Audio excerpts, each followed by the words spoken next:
Kaelyn Cochrane is just doing it for me in this episode. We are talking all about recovering from burnout, reclaiming ourselves, and really stepping into who we want to be, because that's what it's about, right? It's not about staying on this treadmill and feeling overwhelmed and burdened, but instead to decide who we want to be and rewrite that narrative in our head. She is the host of the Mornings Don't Suck podcast. She is a fitness guru, she is a coach, and she really specializes in working with women who are burnt out and looking to step fully into their life with her Live Your Clever Life coaching. So join me for today's episode as we are just crushing it.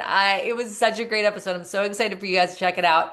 Talking about recovering from burnout and what it means to really find ourselves once again.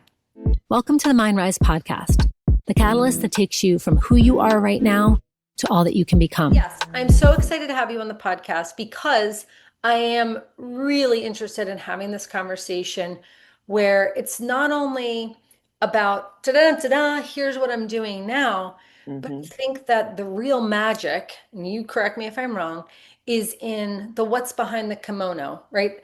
Yep. The steps that it took to get where you are. Because sometimes that brilliance or the aha feels like a bolt of lightning, but sometimes it feels like laying on a bed of nails where we have several things that are sticking out at us and we're like, all right, fine, I'll move. Yep. So I'm curious for you, like what was your wake up? What was your hey, what else is there? And when did that start? Yeah. It's hard to say if there was one or like multiple moments because when I think of like what made me want to become a coach or what made me pull the trigger on becoming a coach, it's a very silly reason, at least in my mind, because I was about to get dental surgery and I was about to go under for the first time. I was like, it's now or never. I could die tomorrow, even though I knew I was going to be just fine. It was my teeth. But I was like, no, we're just going to do it. And I was like, I needed a moment to be like, just stop playing around and do the thing. And so I think that was like the moment that made me do that. Right. But I feel like kind of to your point, there's so many moments that like feel like steps to get you to whatever that moment was. And I think being a very timid and embarrassed child 24/7 and then going to college and deciding to lose that, it was ultimately a decision. I was like, you got to either calm down or you're just going to have to deal with this forever. So it was a conscious decision to be like, okay, I can just exist and see what happens. So that was another step.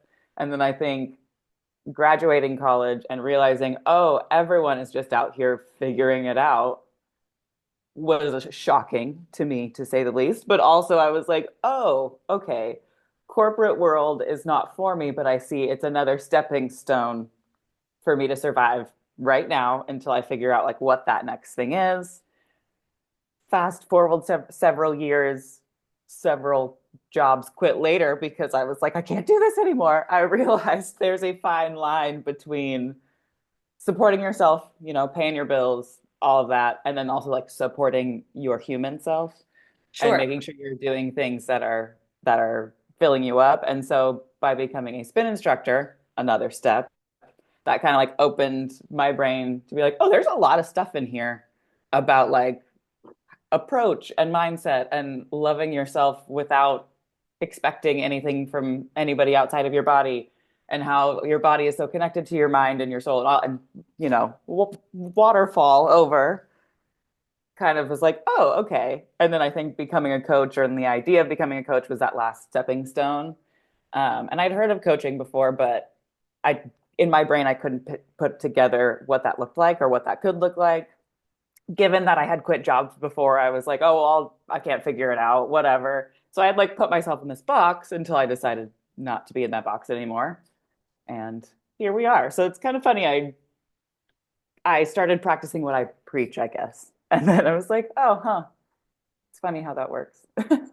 Well, but I mean, with love, and you are a unique snowflake, right? As we all are, but your story is not unique in the sense that there are a lot of us out there Mhm. that, and correct me if I'm wrong, but Kaylin, it didn't matter if you were in corporate or you're scooping ice cream, you were going to give 110% to whatever you did. So when you said like I quit jobs, you're not telling me, Bailey, I got fired and I got fired and I got fired, which does happen to people Yeah. sometimes. But you did this, you were good at it. You did this, you were good at it. But it's that like understanding that it is a stepping stone and not necessarily a forever. Yeah. And so I'm saying like that your story isn't unique. There are other people, but I guess what's curious for me is how many people stay in something Yeah. because they're good at it. Or, and I hate to sound cliche, but or it is the proverbial golden handcuffs. And what do they do with the drip, drip, drip in the back of their mind of like, it'd be really cool to fill Hmm. in the blank. Like it'd be cool to take a sabbatical, or it'd be cool to also be a spin instructor, or it would be cool to, I've always like redecorating my house. Like, what if I helped other people with that? Hmm. For those people that are kind of putting their like maybe ifs on the shelf, you know, what was it for you that helped you to kind of catalyst, like your word, like to propel forward to because I'm sure that much like Goldilocks, there were things that you tried that were too hot or were too cold. Hmm. So I'm Yep. curious, like how do you, and maybe this is also a question for like when you're working with your clients, how do you help people to see like, hey, psst, don't just stay here. Hmm. You can have a foot in another world. Yep. I always kind of look at it as most people are just in a state of constantly craving change, but they're not willing to sacrifice their current comfort. And when I started teaching, for instance, I was already working a full-time job, right? Sometimes more than 8 hours in a day, but I found something that I loved. And so I made time for it. And then it became very normal to be on a bike half the time and working the other half of the time. So it really comes down to what you're willing to sacrifice, right? Because not everything, sometimes things feel like a sacrifice that truly aren't. It's just change or adjustment. And how much you're willing to do that for the things that could potentially light you up or the things that kind of have a little bit of a spark in you, but you're not quite sure where you're going to go with it. I think people are just too scared. And I was just done being scared. I guess once you do it enough times, you're just kind of like, I can't do that anymore. I don't want to feel that way anymore. So I'm just going to decide to change it. And I know that I am not a normal human in that feeling, in the sense that when I talk to people and I talk to my friends, they're like, my brain doesn't work that way. And I'm like, I realize that that is not a normal, common thing. But there are ways that you can help yourself get there or help yourself understand it in different ways, where you're asking yourself different questions, trying different things, like whatever it may be. You learn a lot about yourself. And in the process of learning about yourself, you can be like, oh, I can challenge myself there to get better here. Or it's okay to change because it ultimately will get me the thing that I want. But yeah, it's also, I think, living in the society that we do of wanting instant gratification, realizing that you're not going to get the thing that you want tomorrow, but being willing to sacrifice the little moments today and tomorrow, the next day, so that 6 months from now, a year from now, you have that thing that you do want. So I have a lot of friends going through these transitions right now where they're like, I want more. Been in my job for 10, 15 years and it's great. And I'm a leader now, but I need a side hustle or I need something that like makes me excited. And I'm over here, well, I'm like, oh, I have two of those. So let's work to try to find you something. But yeah, it's a wild time. So I think being open to whatever those sparks are and not immediately shutting them out because you're worried about changing or you're worried about your schedule being impacted or you're worried about losing your movie time at the end of the night, right? Whatever it may be, I think being open to whatever's out there makes a big difference. Because I think that's what really changed for me is I just started being open to things. Well, yeah, that place is starting being open. And I also want to pull on that thread of done being scared. Yes. And I get it, where you're just like, hey, so not everybody might be wired this way. But I'm sure that we all have experienced those moments when we're sick and tired of ourselves. Like we're sick Hmm. and tired of either our complaints or our excuses or our stuff. But taking that next step is terrifying. Yep. So for those people that it's like it's on the tip of their tongue. Like they got their sneakers on, they're ready to go, but it's like, will I go? Will I not go? Will I not go? Will I not go? Hmm. And yeah, of course, like I don't want anyone to get to the point where they're like sick of themselves. But like, how do we help ourselves walk through feeling done being scared, Hmm. feeling done holding ourselves back? What's that look like? Yeah. I think it truly depends on like your relationship with yourself, of course. I think when you have a good, strong understanding of not necessarily who you are to your core, because I feel like that's a bigger question of everything, but like how you react to things and how you naturally go about doing things, you can be pretty straightforward with yourself if you're willing to, right? Where, like my example of done being scared, like you just get sick of feeling a certain way, so you start to choose to feel another way. But some people need like a big life moment for them to get there. Like they need a big incident or like them swallowing their fear for a moment and trying that thing and having it going extremely well for them to see it. There's so many different, I think, scenarios that we are waiting for to happen, or things are like, oh, well, when this happens, then I'll be ready. When really just deciding to just try it in the moment will get you a lot further. And also questioning why you're fearing the thing that you're wanting to try. Because I think if you get to the root of that, you'll be like, oh, there's actually no grounds for me to be scared. I'm just like replaying or replicating a past feeling because that's who I think I still am, or that's how I have felt before. So that's just how I'm going to react. But when you connect with those feelings and be like, oh, well, why am I actually fearful? And then digging and unveiling kind of that, you realize, oh, I'm actually not scared of this thing. I'm actually scared of this, or I'm worried about this part of this thing.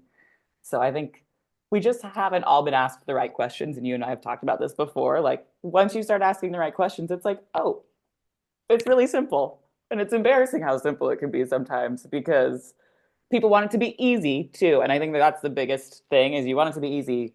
It might not be easy, but it is super simple. Like the steps you have to take and the accepting of yourself. It all is simple on paper, but putting it in action and doing it can be a second thing. So I think that's what intimidates people a lot of the time.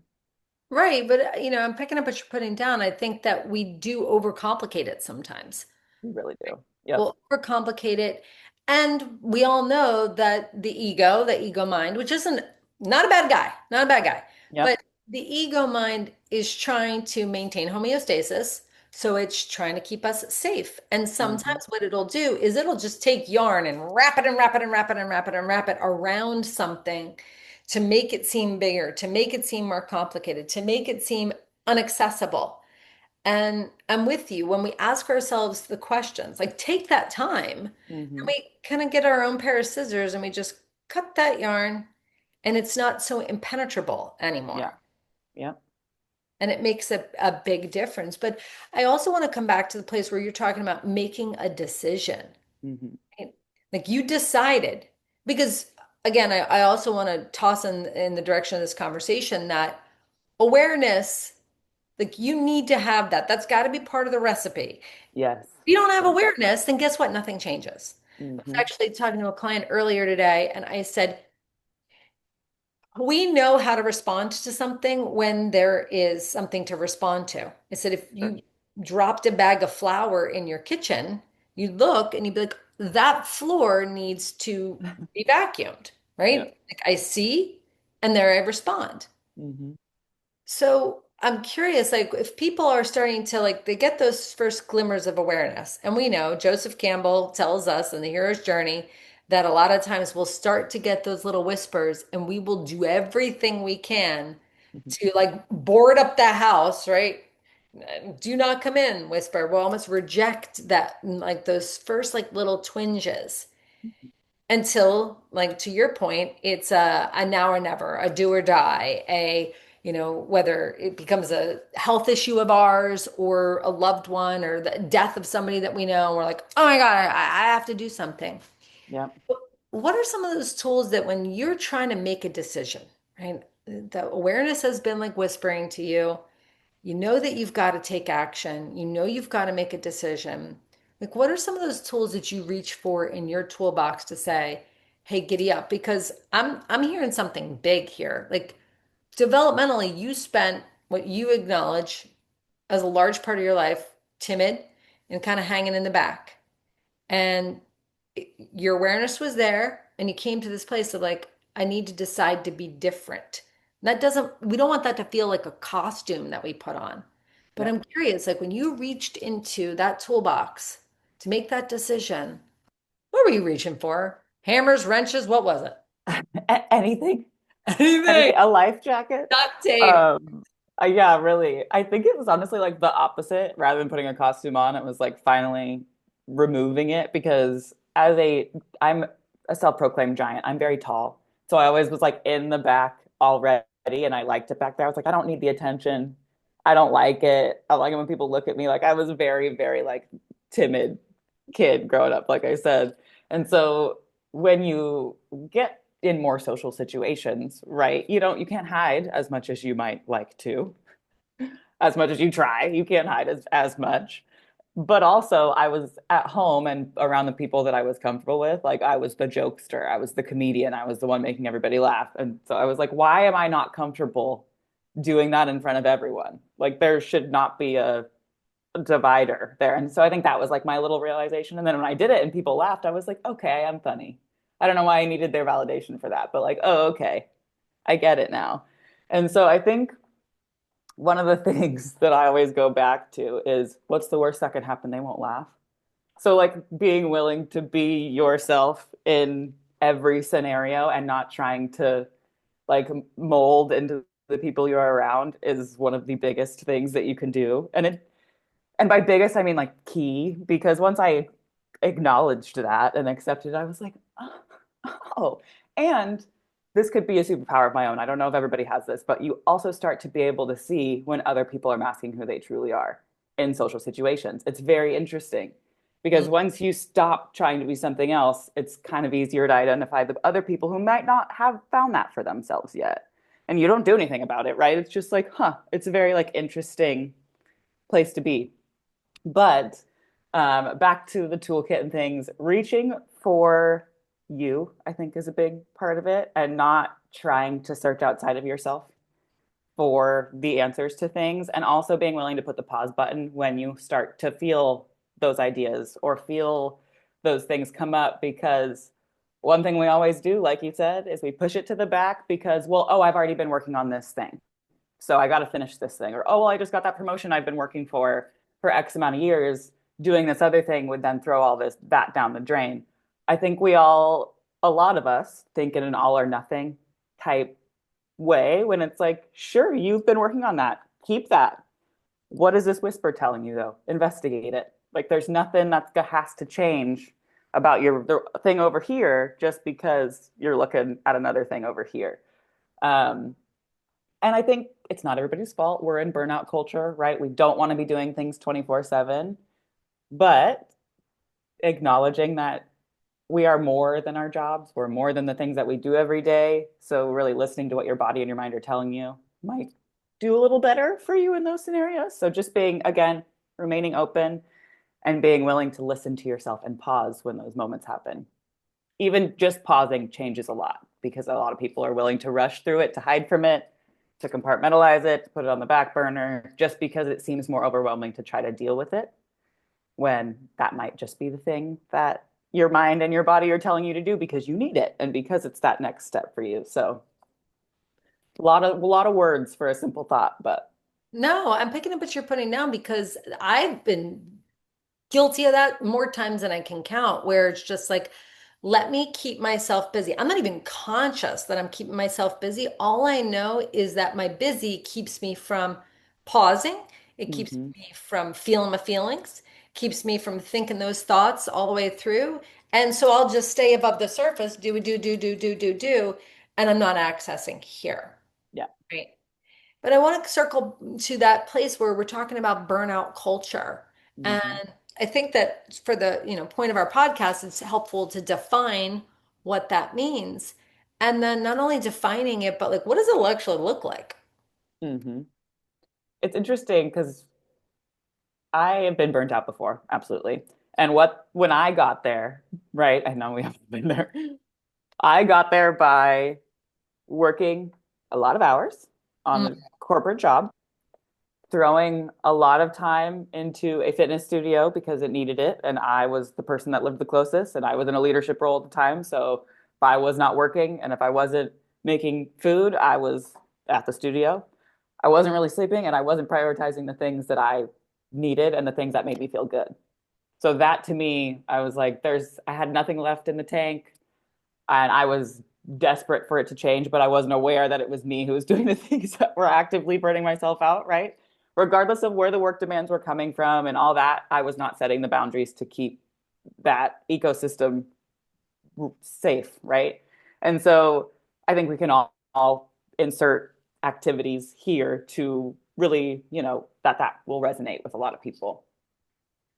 So burnout culture, I feel like, is telling us you must hustle, right? You have your job, great. You should be running a multi-million-dollar business on the side. You should be owning homes. You should be doing all these things. And so even when you're burnt out doing all your things, you feel like you're still not doing enough. So it's like a lovely game of tug of war, and the entire rope is on fire, and you're just there trying to stay in the game, basically.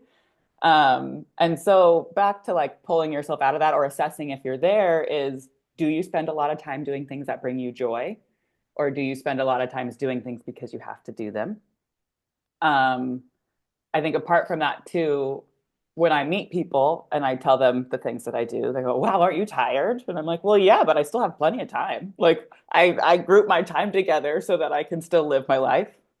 I can still see my boyfriend and my dog. I can still see my friends while running a business and working a job and being a fitness instructor. It is possible. I don't have kids though, so I will throw that out there. I am aware that there are people out there that do not have as much time as me, so I will say that. But making sure that with the 24 hours that you do have, even taking 15 minutes to do something for Bailey or something for Kaelyn is so drastic in our lives. And I think when we don't do that and when we ignore all of that and we focus on the things that we quote unquote have to do, that's where the perpetual burnout just runs you on that hamster wheel. And it just feels like it's endless because there's no rest, there's nothing but production. And I don't think we are meant to do that as humans. So, Right, right, right. Well, and it also sounds like we're ignoring those smoke alarms yep, time because, and time again. Yeah. right, like there are key indicators that I think about the fan on my MacBook, right? And I got all the Mine's about to tabs kick on open. any moment. Yeah, it's like it's whirling. How many times does that happen in our life? Mm-hmm. And we don't even see that as a clue that things need to slow down, shut down, pause. I'm not telling you Mm-hmm. you have to stop forever. I'm not telling you have to take a sabbatical, go live with a monk, sequester yourself from humanity. That's not what I'm saying. Yeah. When we talk about burnout culture, I do think you're right, Kaylin, that there is this badge of honor for productivity. But I've never seen anybody's tombstone or their eulogy where it was just like, oh my gosh, here lies Bailey. She worked so hard. She worked at midnight all the time. We're so proud of her. Like Yep. RIP. Like, no, that doesn't happen. Mm-hmm. It just doesn't happen. But we've bought into it as a sense Yep. of self. So I think that goes all encompassing of like getting into relationship with yourself. Mm-hmm. That's one of the key ingredients. I don't want to say the only thing, but that's like finding yourself in this, I think is one of the life rafts, if you will. Yeah. And it's crazy because having a relationship with yourself and like those self-worth and self-love is so foreign to so many people now when it should be like the number one thing that you always focus on, because if you have a good relationship with yourself, everything else that you interact with is just better. But like you said, we bought into it because it was what we've been sold, right? And so now it's like, okay, which of this is true for me and which is not? And a lot of people, I don't think, realize they have that authority in their own existence to decide what is and is not for them when it comes to how they want to exist in the world. 1,000%. This is me always down here taking my notes. 1,000%, which is true for me. Which is true for me because left unchecked, I think that we can easily put ourselves on the hamster wheel of not only being productive And Mm-hmm. again, I'm using productive with my air quotes over here for anybody listening and not watching, but we'd have to get into a whole conversation about productivity in and of itself and Mm-hmm. like what's the actual definition of that. Is it hours spent or it's dial moved? But which is true for me speaks to that treadmill of head noise Mm-hmm. that left unchecked, we all just subscribe to as if it's true. Mm-hmm. And then how does that make us feel? Yeah. And when you've only focused there too, it's so unfathomable to be like, wait, I don't have to think this way about myself all the time. But when that's where your focus has been for 20, 25, 30, like however many years, it is not so hard. It just becomes more difficult to have that understanding that, oh, wait a minute.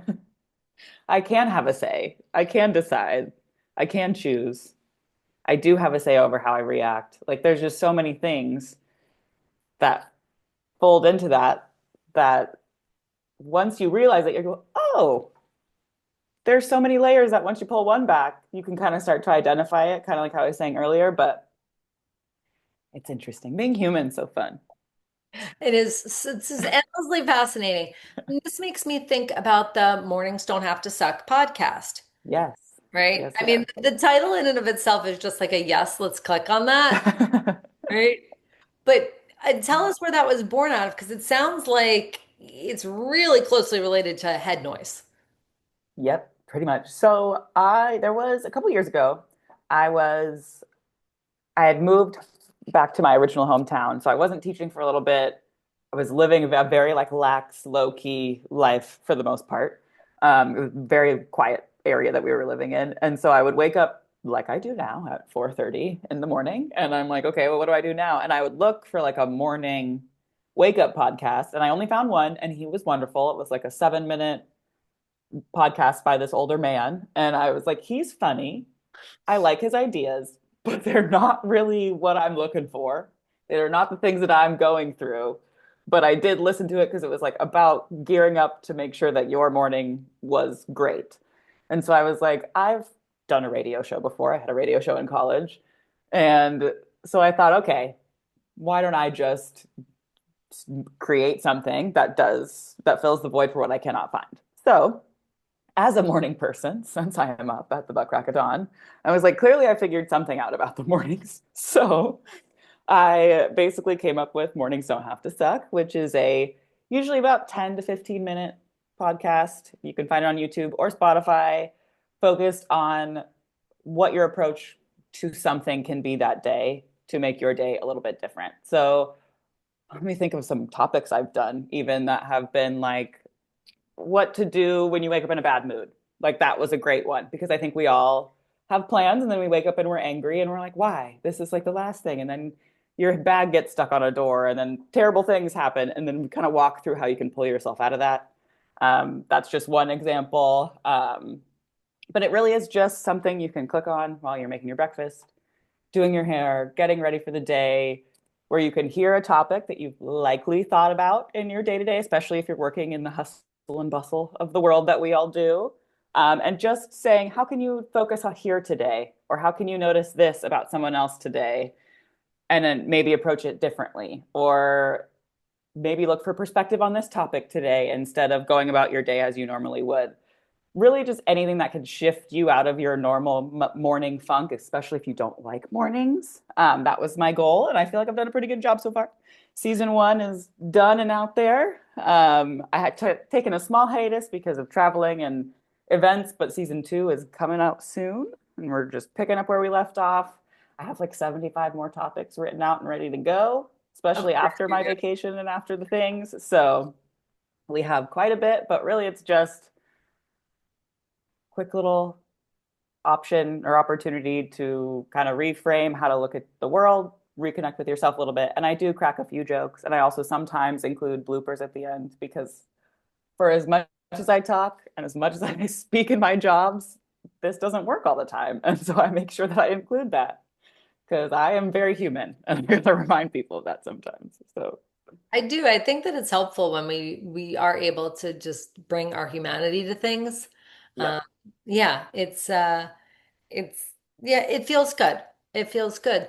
The other thing, like about your podcast that I especially appreciate is you're right. It's like I can put it on when I'm making my coffee. I'll throw it on like when I'm, driving to a class or something. It's like, here I go.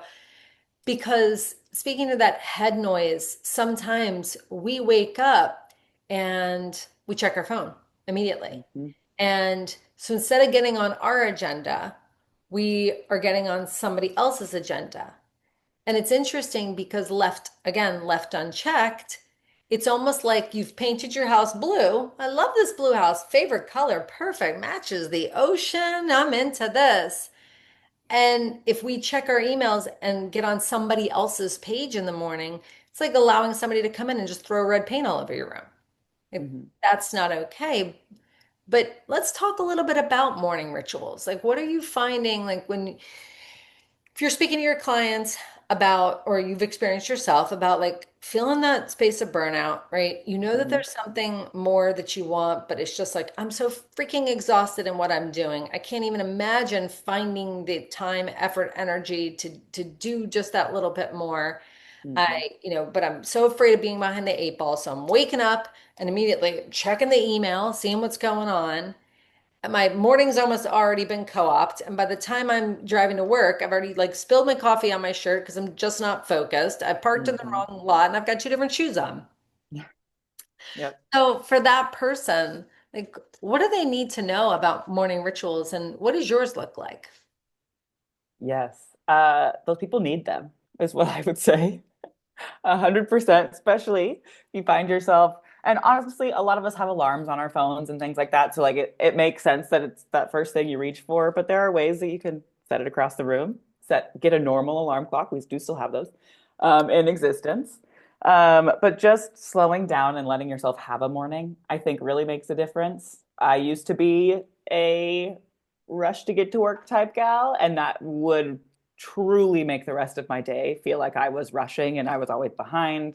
I didn't have anything together. I would always have like 4 cups of coffee and then I would feel ill because I had so much caffeine pulsing through my body. It was a mess. And so my ideal morning, and when I do this, I feel my best, is when I wake up, whatever time that is, usually between 4 and 5, and don't scroll on my phone for hours, right? Because I can do that. Bed is very comfy, especially in the morning. And if you don't have anything, it makes sense. But don't do that. Is getting up and either doing like a cup of tea or a glass of water, something to get your system moving, but not food yet because I try not to eat too early in the morning. And then I go and I sit. I have a recliner in my living room, and I will go and sit in my recliner, and I will either read my Kindle or read like a book that I am doing research on, or just sit there and not do anything and stare at my dog because he also sits out there and he's very cute. But just having time where you're not looking at a screen is wild, especially right when you wake up. There's science behind that too. Like when you look at your phone in the morning and your face receives that light, it's like, oh, it's time to get up and go, but you're still laying here. So I'm going to start doing all the processes I need to while you still lay here, but it's not going to feel right. And there's so much behind it. When if you just get up, ease yourself into your day, only it has to be like 15 minutes. Mine are a little bit longer than that because I wake up so early. But making sure you take a little bit of time for yourself is big, even if it's just sitting there with your cup of tea. Moving your body is really good during the summers. I will get up and I will take my dog on a walk in the morning because he loves it, but also moving and experiencing the outside world before you look at your phone and before you hop on your screens is revolutionary. You just feel better. And I know you know that, but just that's another option. Really, ultimately, though, it just comes down to having some time for yourself in the morning. And I know a lot of parents are like, I either have this or I don't, especially depending on how old your children are, right? But anytime that you can find that small brick of time to sit with just yourself is good. Not nagging yourself, not saying, oh, I need to do this or I need to do that, but just sitting and let yourself be. We don't do that enough as humans. Right. So I think that in itself can change your life, but just having a morning ritual is big. Even, and I know like some people are weird about rituals. Okay, routine, like whatever you want to call it, doing something and doing it the same every day, your body searches for that routine. So anything that you can do to bring yourself closer to yourself is what I always recommend. Right. And I feel like it sets the tone for the day, right? Absolutely.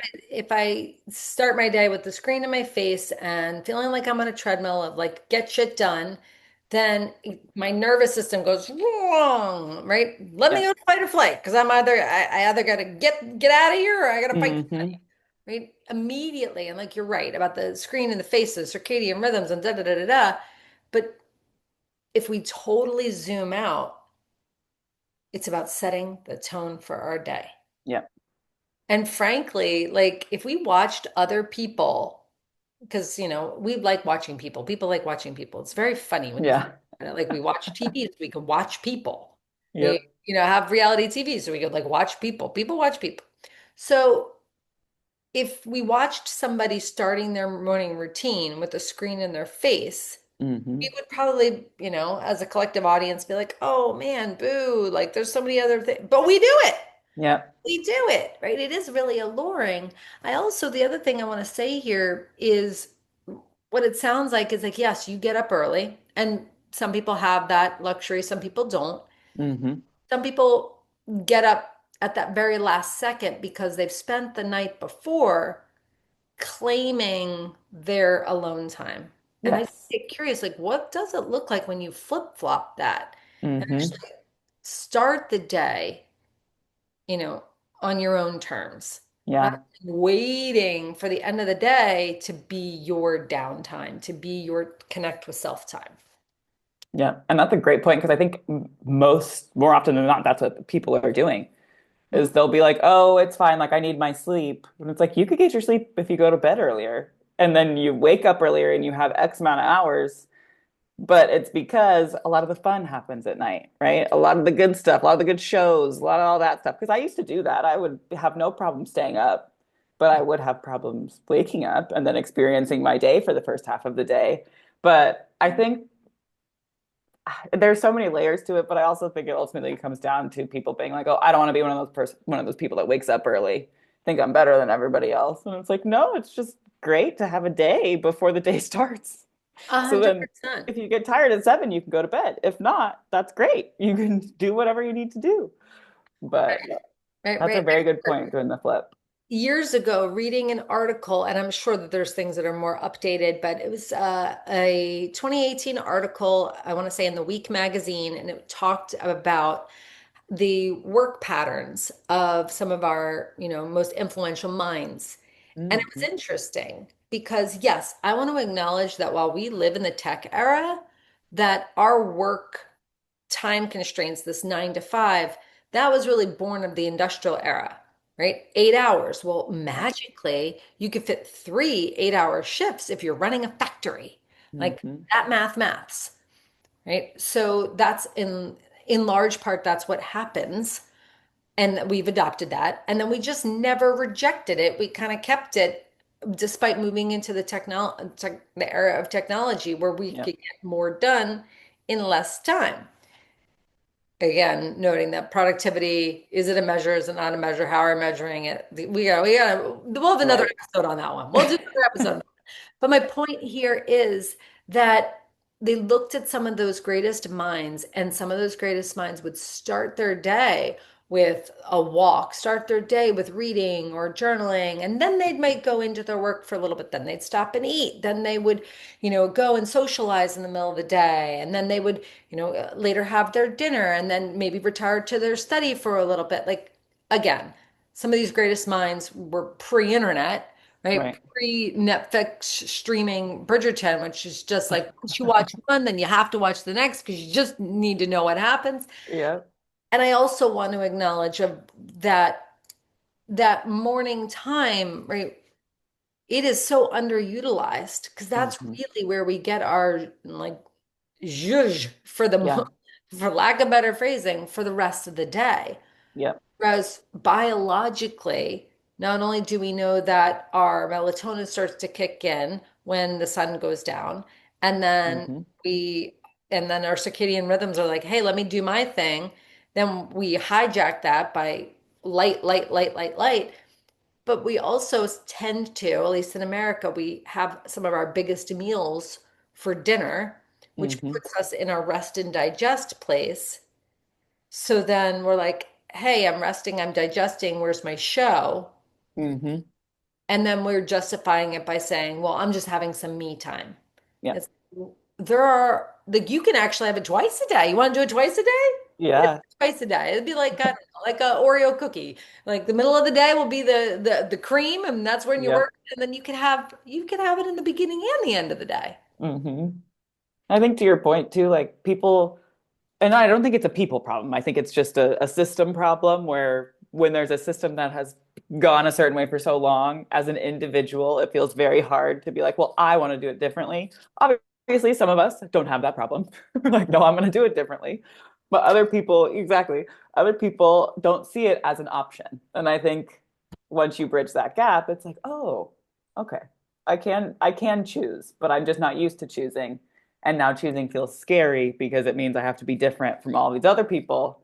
And then in the process, I also have to figure it out. And I think that is scary for a lot of people. Right, right, right. And especially like you made an important point, right? If you're partnered and your partner is like, "Pfft, I am sleeping in, like you have at it with that 4 a.m. A Hmm. lot of times it is easier to stay cozy. I mean, I know that Yes. like you're best known for your spin classes being an early AM. She Hmm. is the early bird. And I imagine that the ones after work might be a little bit better attended or have a bigger audience than some of those early birds Hmm. because it is hard to get up in the morning. Yep. Again, that's probably a narrative that it's hard to get up. Sometimes it's exciting to get up. Like, what am I going to do today? What do I get to Yeah. do? Yeah. And I'll definitely say my boyfriend gets up too. He gets up within 30 minutes of when I get up. Some days he gets up earlier. Sometimes I'm the one that gets up earlier, but it helps because when he gets up, I'm like, oh, dang it. I can't. Now he's up and he's already working out. And I don't know. I know I don't have to, but I can get up. So it is helpful. Um, Sure. But it's also but hard when you're not like you're going against the grain. yeah, yep, exactly. And I know a lot of people, like to your point, it's very hard, or they've labeled it in their heads as being hard, or maybe they do have like a medical condition that makes it hard for them to wake up in the morning. All very valid. If you do not have any XYZ, right? For me, I had, I was in jazz band in high school, so we had to be there at 6:30 a.m. I would wake up at 6:15. My dad would be like, "Get up, get in the car." I would have to rush there. I'd be in my sweats. I would be barely playing my instrument. And then I would wake up when school actually started because like my brain didn't do that. Then I go to college and I was like, "Oh, I'll sign up for the 8 a.m. kickboxing." I've been going to school at 6:30 for the last 4 years. I went to maybe two of those classes. I will be honest. I did not make it to very many of those because I realized, oh no, now that I don't have like a set, I don't have to be at school at a certain time. My classes are everywhere and anything. I can just do whatever. So I became the later bird where I would stay up late, get up whenever I got up, and then I became an adult and went, "Oh no, I am a morning person." Because when I stay up late, I wake up late and then I am a zombie for the first half of the day. And if I would have just paid attention to little high school baby Kaelyn, I would have known that because she tried and she couldn't do it. It just wasn't her. But now I'm like, no, when I get up and I work out, I am an alert being. And that is, I'm a better when I do that. So it really just, again, goes back to being aware of when you best operate. Because Right. sometimes it is in the morning, and sometimes you have to train yourself to get there too. You just 100%. never know. And also to me, like that's how we repair from burnout, right? Yes, rest. No one's coming, like there's no lifeguard that's going to knock on your door and throw you a life preserver and say, "Hey, why don't you like repair from burnout?" Yeah, Knock, knock, here's my whistle, here's my red shirt. But that's not happening. it'll be sickness instead. It'll be getting sick. It'll be having headaches all the time. It'll be having pains. It'll just manifest in so many other ways. So, Right, right, right, right. Yeah, then that's when we like fast forward and we find ourselves with high blood pressure, we find yep, ourselves sleepless, or we find ourselves just, navigating autoimmune conditions. I mean, there's the research is all there, but I hear you yep, like to have a morning routine, to reclaim yourself, to decide who you want to be, to decide what's true for you, to rewrite those stories. That's Hmm. that's the real life preservers. That's Yeah. going through navigating feeling burnt out and recharging again. Yeah. 100%. I love it. You and I could talk all day. We both know this. Absolutely. But tell everybody where they can find you and live your clever Yes. life on the world wide webs. Where are you hanging out? Yes. Yes, it's definitely Instagram because she's slang there. Yeah, tell them where to find you. Yeah, so yeah, I'm on Instagram, just at Live Your Clever Life. I also have www, those still exist. I know nobody says it anymore, but dot liveyourcleverlife.com. Spotify and YouTube, Mornings Don't Have to Suck is the name. You'd find me on there, but if you find me on Instagram, I have everything linked. So go there and you'll find everything you need. I have programs launching soon. I have a lot of things in the works, so come see me. Yeah, It'd you've be got good. something special for us too, right? Oh, I did. I was like, do I? But yes, I did. I sent it to you so that we could make sure that that gets to everyone. But it is a essentially a free workbook that I put together for focused on mindset and approach, which really just focuses on what is your overall mindset when you approach this scenario versus this scenario. How do you react to things? And then how that all kind of ties together. It's kind of a glimpse into my upcoming program, which I do have launching in June. The application process starts on June 1st. And so this is like the first little glimpse into what that's going to look like. But yeah, enjoy. I've used it. I've had it tested. They said it's helpful. So let me know what you think. And yeah, there's plenty more in the works. I'm going to have a workbook bundle that's available as well that has that plus 15 others. So there's a lot coming. Awesome. Because I'm with you, Kaylin. Like it is about having tools. Right? We don't have to have it all figured out. Nobody does. Nobody No. does. No one Mm-mm. has it all figured out. I don't care what your title is. I don't care what your bank account says. No one Mm-mm. has it all figured out. But are we using tools? Are we asking ourselves questions? Are we taking the time? So I love it. And Mm-hmm. of course, we'll link everything in the show notes so you guys can come and play and be part of the party. But thank you so much for being here today. Yeah, thanks for having me. It's great to finally be here. Feel like we're almost at our year anniversary together, and it feels like it's been like 4 years in like a good way. Like I feel like there's been so much growth and things. So I thank love you. it. I love it. Thank you for joining us on this episode of the Mind Rise podcast. Check out our show notes for details and to get in on the latest at Mind Rise. Visit us on Instagram at The Mind Rise